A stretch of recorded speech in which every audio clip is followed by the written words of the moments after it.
सागर के बीना दौरे पर आए प्रधानमंत्री नरेंद्र मोदी ने 50,000 करोड़ की परियोजनाओं का शिलान्यास किया। प्रधानमंत्री ने बीना रिफाइनरी में पेट्रोकेमिकल कॉम्प्लेक्स का भूमि पूजन भी किया। इसके साथ ही 10 इंडस्ट्रियल प्रोजेक्ट की भी आधारशिला रखी। बीना रिफाइनरी में 50,000 करोड़ की लागत से पेट्रोकेमिकल कॉम्प्लेक्स के बन जाने से 15,000 लोगों को सीधे तौर पर और 2 लाख से ज्यादा लोगों को अप्रत्यक्ष रूप से रोजगार मिलेगा। ये प्रोजेक्ट 5 साल में पूरा होगा। इसके पूरा होने से बीपीसीएल बीना की क्षमता 7.8 मिलियन मीट्रिक टन प्रतिवर्ष से बढ़कर 11 MMTPA हो जाएगी। इस मौके पर पीएम मोदी ने जनसभा को संबोधित करते हुए कहा कि मध्य प्रदेश के विकास को नई गति देनी है। ये परियोजनाएं इस क्षेत्र के औद्योगिक विकास को ऊर्जा देंगी। हमारा लक्ष्य विदेशों से आयात कम करना है।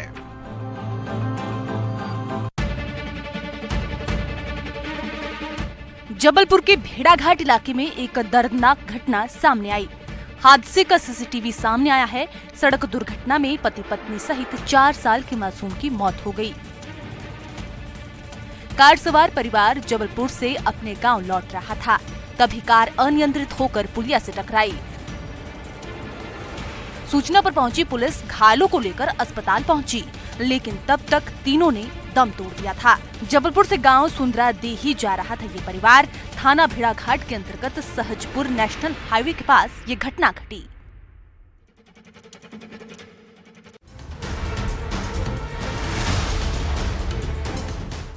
रीवा में टीचर की पिटाई के बाद छात्र कोमा में चला गया। गंभीर रूप से चोट लगने के बाद छात्र को नागपुर में भर्ती करवाया गया। शहर के भास्कर स्कूल का ये मामला सामने आया है, जहां शिक्षक के क्लास में आने पर खड़ा नहीं होने पर छात्र को सजा दी गई थी।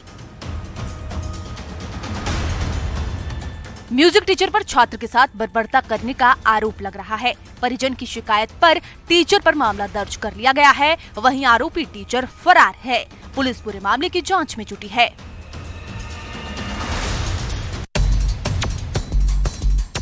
इंदौर में नशाखोरी का विरोध करना द्वारकापुरी के रहवासियों को महंगा पड़ गया। नशेड़ी पर रहवासियों ने हवाई फायर करने के आरोप लगाए हैं। दरअसल द्वारकापुरी इलाके में जमकर नशाखोरी हो रही है। शिकायत के बाद भी कार्रवाई नहीं होने पर रहवासियों ने पुलिस पर मिलीभगत करने का आरोप लगाया। रहवासियों ने यहां तक कहा कि हमने आरोपियों को पकड़ा, उनसे गांजा जब्त करने के वीडियो बनाए, पुलिस को सबूत भी सौंपे, लेकिन पुलिस ने कार्रवाई नहीं की। हमने पुलिस के बैरिकेड पर गांजा यहां बिकता है के पोस्टर भी लगाए ताकि पुलिस कुछ ध्यान दे। बावजूद इसके पुलिस ने कोई कार्रवाई करने की जहमत नहीं उठाई।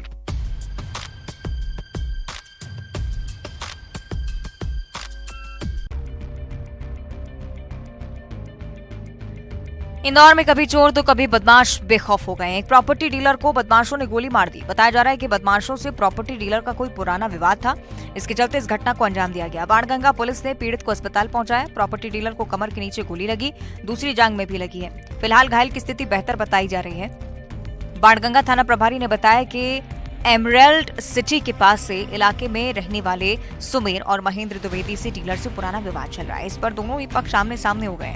तभी सबर ने ताबड़तोड़ 2 फायर किए। घटना की जानकारी मिलने के बाद बाणगंगा पुलिस मौके पर पहुंची। पीड़ित को अरविंद अस्पताल में भर्ती करवाया गया। बदमाशों की तलाश फिलहाल की जा रही है।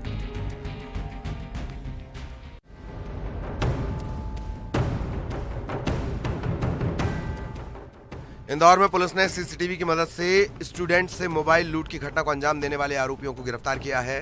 मोबाइल लूट करने वाले 3 आरोपियों को विजयनगर पुलिस ने गिरफ्तार करने में सफलता हासिल की। साथ ही लूट के 5 मोबाइल पुलिस ने भी जब्त किए हैं। पुलिस की जांच में इस मामले में बड़ा खुलासा हुआ है कि गिरफ्तार आरोपी 6 मोबाइल लूट की वारदात को पहले भी अंजाम दे चुके हैं। पकड़े गए सभी आरोपियों पर पहले भी लूट के कई मामले दर्ज हैं।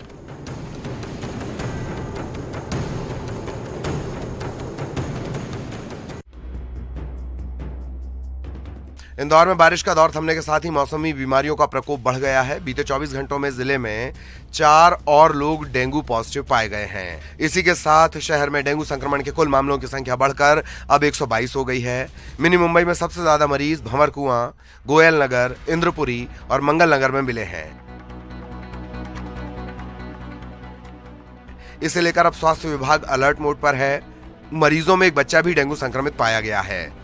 बहरहाल नगर निगम लगातार मच्छरों को मारने के लिए दवाइयों का छिड़काव कर रहा है।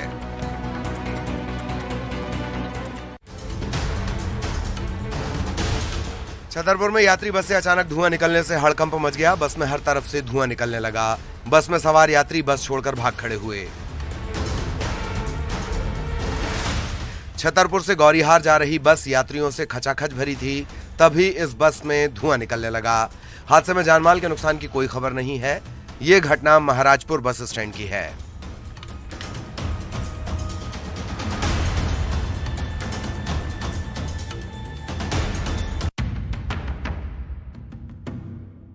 गौरेला पेंड्रा मरवाही जिले के कलेक्टर आवास के पास भीषण सड़क हादसा होते होते बचा।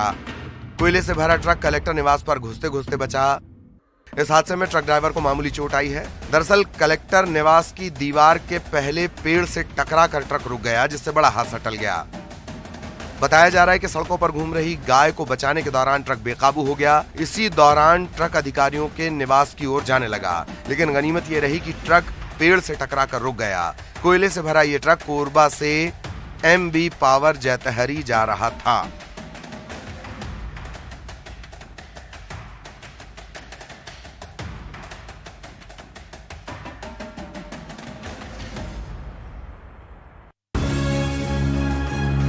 गरियाबंद में रफ्तार का कहर देखने को मिला। जिले में भीषण सड़क हादसा हुआ। यहां नेशनल हाईवे 130 पर यात्रियों से भरी 2 बस आपस में टकरा गईं। हादसे में कई यात्रियों के घायल होने की बात कही जा रही है। घटना की सूचना मिलते ही मौके पर पुलिस पहुंची और 108 एम्बुलेंस की मदद से घायलों को अस्पताल पहुंचाया गया। मामला पंडुका थाना क्षेत्र का है। बताया जा रहा है कि हादसा ड्राइवर की लापरवाही से हुआ। एक दूसरे को साइड नहीं देने के चलते यह हादसा हुआ। पुलिस इस मामले की पड़ताल कर रही है, वहीं घायलों का उपचार जारी है।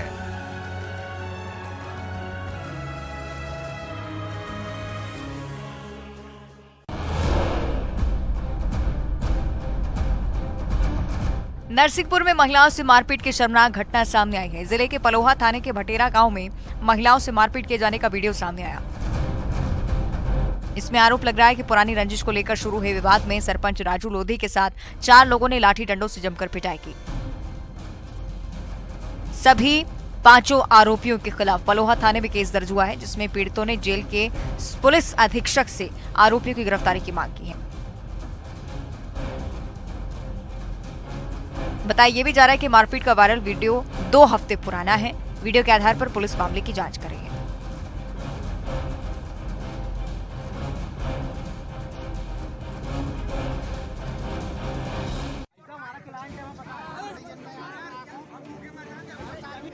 शिवपुरी कोर्ट के बाहर जमीन को लेकर एक ही परिवार के लोगों के बीच जमकर हंगामा हुआ। 28 बीघा जमीन को लेकर पत्नी और बेटे ने जमकर हंगामा किया। यहाँ जमीन मालिक को ही उसकी पत्नी अपने 2 बेटों के साथ मिलकर रस्सी से हाथ बांधकर अपने घर ले जाने का प्रयास कर रही थी। तभी वहां जमीन मालिक ने हंगामा शुरू किया। सड़क पर हंगामा देकर पुलिस भी मौके पर पहुंच गई। पुलिस ने पीड़ित को अपनी सुरक्षा में लिया है। मौका देकर पीड़ित की पत्नी और दोनों बेटे रफू चक्कर हो गए।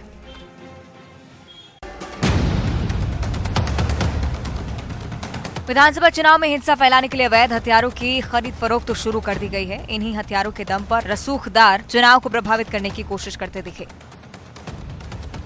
चुनाव के देखते हुए अवैध हथियारों की धरपकड़ को लेकर भी अभियान तेज किया गया। खरगोन की गोगांव पुलिस ने बड़ी कार्रवाई की। पुलिस ने 5 लाख रुपए की 25 पिस्टल के साथ 2 आरोपियों को गिरफ्तार किया है। एक आरोपी फरार है। पुलिस ने सिगनूर गांव में दबिश देकर बड़ी मात्रा में अवैध हथियार बनाने की सामग्री जब्त की। इन अवैध हथियारों को उज्जैन में सप्लाई किए जाने की तैयारी थी। पुलिस आरोपियों से पूछताछ कर रही है, जिसमें भी कई बड़े खुलासे हो सकते हैं। पुलिस आरोपी के बैंक अकाउंट खंगाल रही है।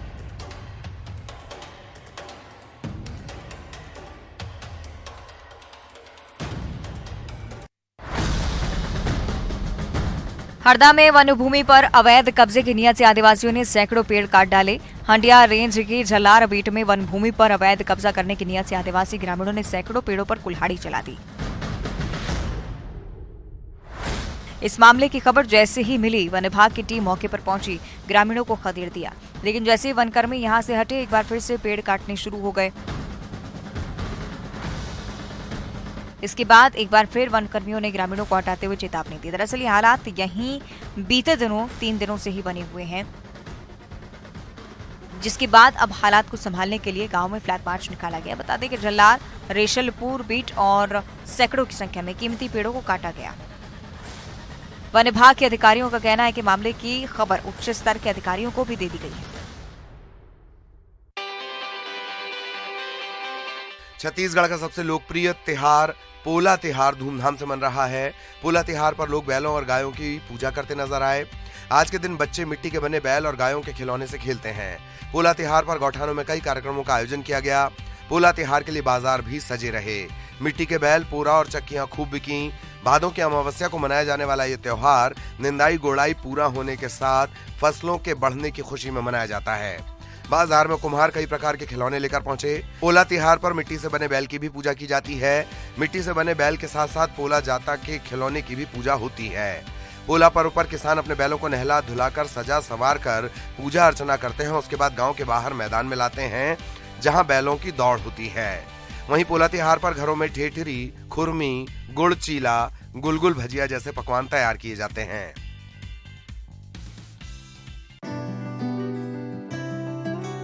खंडवा के ओंकारेश्वर में आदि शंकराचार्य की 108 फीट ऊंची एकात्मता की प्रतिमा अद्वैत लोक नाम का एक संग्रहालय और आचार्य शंकर अंतर्राष्ट्रीय अद्वैत वेदांत संस्थान की स्थापना की जा रही है।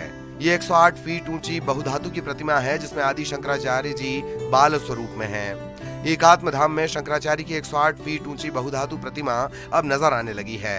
प्रतिमा का अनावरण वैदिक रीति रिवाज के साथ देश के प्रमुख साधु संतों की मौजूदगी में 18 सितंबर को किया जाएगा। प्रतिमा का अनावरण मुख्यमंत्री शिवराज सिंह चौहान की उपस्थिति में होगा। 11 सितंबर से 19 सितंबर तक प्रतिदिन प्रस्थान त्रय भाष्य पारायण शुरू हो गया है। अब इसके बाद 15 से 19 सितंबर तक देश के विख्यात साधु संतों द्वारा वैदिक रीति से पूजन तथा 21 कुंडीय हवन का आयोजन होगा। 18 सितंबर को मानधाता पर्वत पर सुबह 10:30 बजे से दोपहर 12:30 बजे तक आचार्य शंकर की 108 फीट ऊंची एकात्मता की मूर्ति का अनावरण किया जाएगा।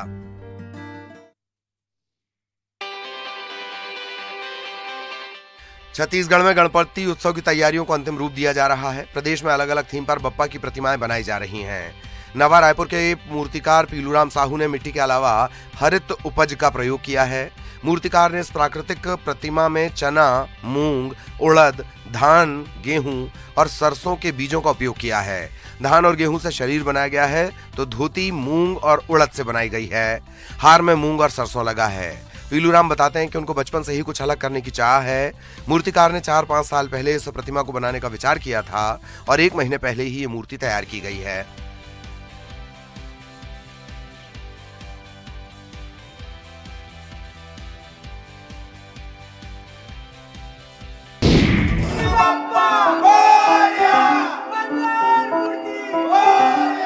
सुख समृद्धि के प्रतीक, विघ्न विनाशक, सिद्धि विनायक, बुद्धि के अधिदेवता, लंबोदर आदि कई नामों से जाने वाले श्री गणेश इस साल 19 सितंबर को आते हैं। 10 दिवसीय गणेश उत्सव इसी दिन से शुरू होगा। घर घर में पंडालों में बप्पा की प्रतिमाएं स्थापित की जाएंगी। बुरहानपुर में मूर्तिकार गणेश प्रतिमाएं बनाने में जुटे हुए हैं। बुरहानपुर गणेश जी की आकर्षक प्रतिमाओं के लिए देश विदेश में प्रसिद्ध है। यहाँ पर 50 से अधिक मूर्तिकार हैं जो छोटी बड़ी हजारों प्रतिमाओं का निर्माण करते हैं। यहाँ पर छत्रपति शिवाजी महाराज, साईं बाबा और लालबाग राजा सहित विभिन्न स्वरूपों में बप्पा की प्रतिमाओं को अंतिम रूप देने में जुटे हुए हैं। 30,000 से लेकर लाखों रुपए तक की कीमत की प्रतिमा का अनावरण किया जा रहा है। बुरहानपुर में वर्ष 1924 में पहली बार प्रतिमा बनी थी। पिछले करीब 100 सालों से यहाँ बन रही गणेश प्रतिमाओं ने बदलते वक्त के साथ एक लंबा सफर भी तय किया है।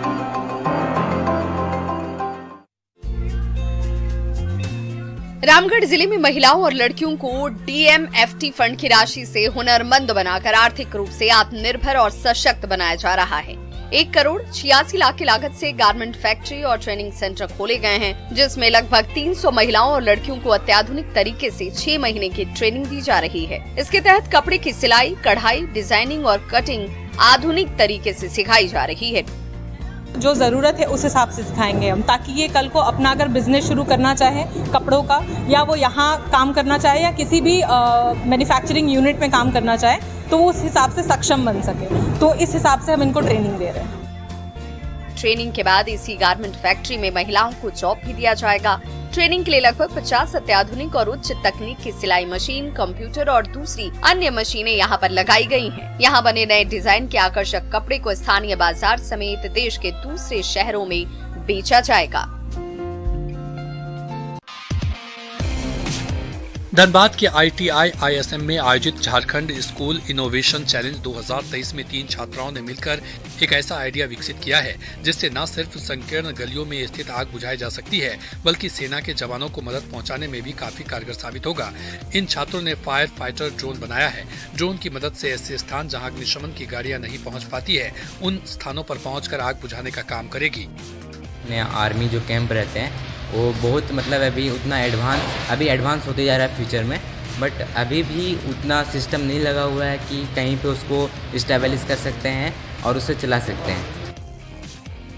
ये ड्रोन देश की सेना को बॉर्डर पर ही मदद कर सकेगा, सेना की ताकत को तकनीकी रूप से मजबूती देगा। मधुपुर सरस्वती शिशु विद्या मंदिर के 3 छात्र अमन, अंशु और रोशन ने टीचर नंददेव प्रसाद यादव की मदद से इसे विकसित किया है।